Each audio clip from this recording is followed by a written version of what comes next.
हे WhatsApp greedy watchers. तो आज मैं बात करने वाला हूँ 6 ऐसी हॉरर मूवीज के बारे में जो कि सत्य घटना पर आधारित हैं। अगर आपने वाली मूवीज देखी हैं तो आप ये जानते होंगे कि ये काफी दिल दहलाने वाली मूवीज हैं। तो बिना टाइम को वेस्ट करे बिना हम अपनी आज की वीडियो स्टार्ट करते हैं। हमारे पहले नंबर की वीडियो है इट। इस मूवी में एक जोकर है जिसका नाम पेनीवाइज रहता है। वो बड़ों और बच्चों को अलग अलग चीजों से लुभाता है और अपने पास बुला के उनका शिकार कर लेता है।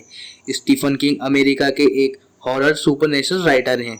इन्होंने सत्य घटना से प्रेरित होकर इट मूवी की कहानी लिखी है। 1972 में जॉन गेसी नाम का एक आदमी था जो जोकर के भेष में लोगों को अपनी गाड़ी में बैठाकर अपने घर ले जाता था।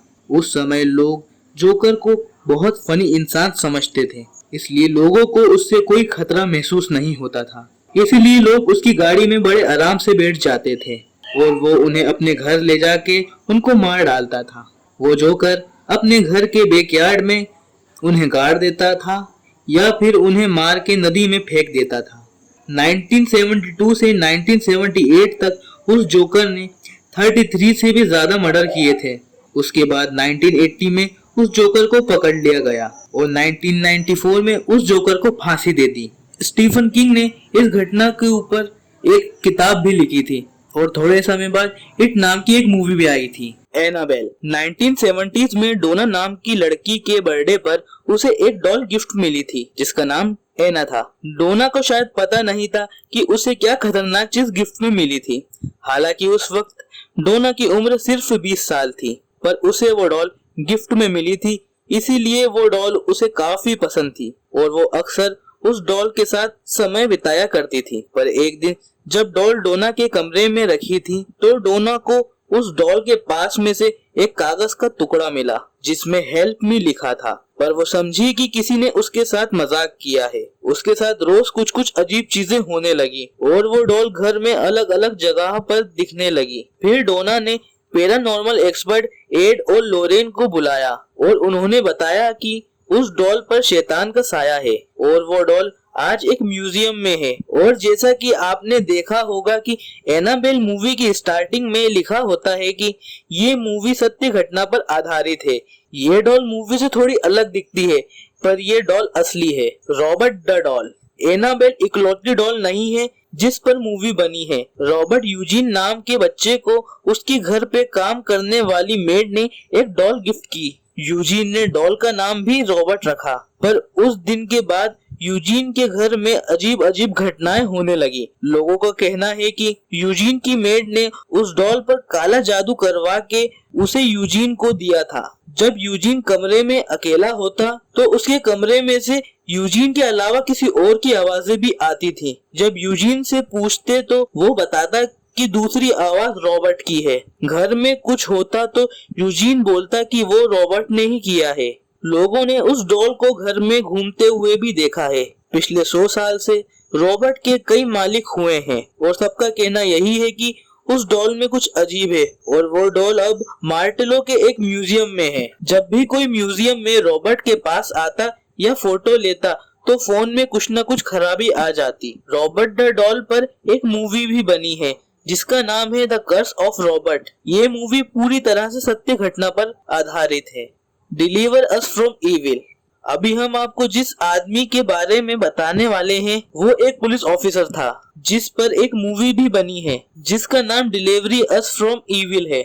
रेल्फ सर्ज नाम का एक पुलिस ऑफिसर था जिसका कहना है कि उसकी कई साल की सर्विस में उसके साथ ऐसे कई हादसे और घटनाएं उसने देखी हैं जो कि काफी अजीब थी। उनका ये मानना था कि ये कोई पैरानॉर्मल एक्टिविटी है। रेल्फ एक पुलिस ऑफिसर था, इसलिए शुरुआत में उन बातों को उन्होंने अनसुना कर दिया और उन पर ज्यादा ध्यान नहीं दिया। पर रेल्फ के साथ अजीब घटनाएं हुई तो वो सोच में पड़ गए कि ये पैरानॉर्मल एक्टिविटीज जैसी चीज होती है। ये पता लगाने के लिए रेल्फ ने अपनी पुलिस की जॉब छोड़ दी और एक प्रीस्ट के असिस्टेंट बन गए और वो पैरानॉर्मल एक्टिविटीज में रिसर्च करने लगे और आज रेल्फ पैरानॉर्मल एक्टिविटीज पर यकीन करते हैं। रेल्फ का कहना है कि जो मूवी में हादसे बताए हैं वो उनके साथ रियल में हुए हैं। 3096 डेज। ये मूवी कोई हॉरर मूवी नहीं है पर कोई हॉरर मूवी से कम भी नहीं है। ये मूवी सच्ची घटना पे आधारित है।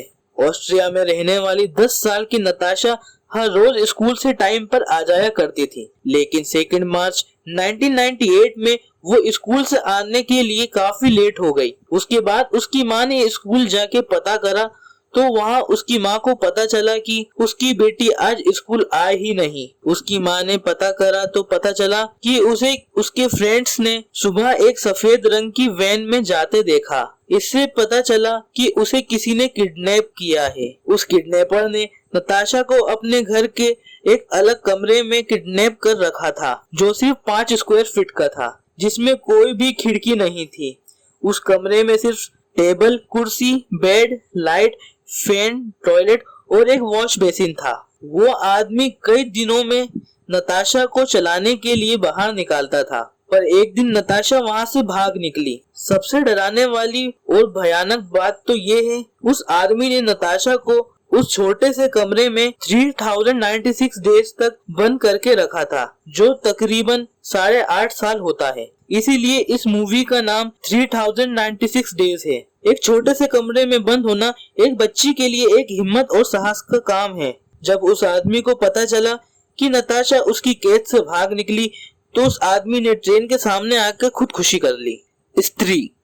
स्त्री मूवी तो आप सबने देखी होगी, जो 2018 में रिलीज हुई थी। ये मूवी उस साल की सबसे हिट मूवीज में से एक थी। ये मूवी भी सत्य घटना पर आधारित है। लोगों का कहना है कि कई साल पहले बेंगलुरु के एक गांव में एक चुड़ैल आया करती थी और घर के बाहर से घर के अंदर के एक आदमी को आवाज देती थी, और वो चुड़ैल उस आदमी को उसी के कोई पहचान वाले या फैमिली मेंबर की आवाज में बाहर बुलाती थी। जो भी उस वक्त घर में नहीं होता था, वो उसी की आवाज में उसको आवाज देती थी, और दरवाजा खोलने पर वो चुड़ैल उस आदमी को मार देती थी। उसके बाद लोगों ने अपने घरों के बाहर नालेबा लिखना शुरू किया, जिसका मतलब कन्नड़ भाषा में होता है कल आना। लोगों का कहना है कि ये लिखने से चुड़ैल उन घरों पे नहीं जाती जिन पर नालेबा लिखा होता है। कई लोग इस कहानी को भूल गए, पर आज भी उस गांव में घरों के बाहर नालेबा लिखा होता है।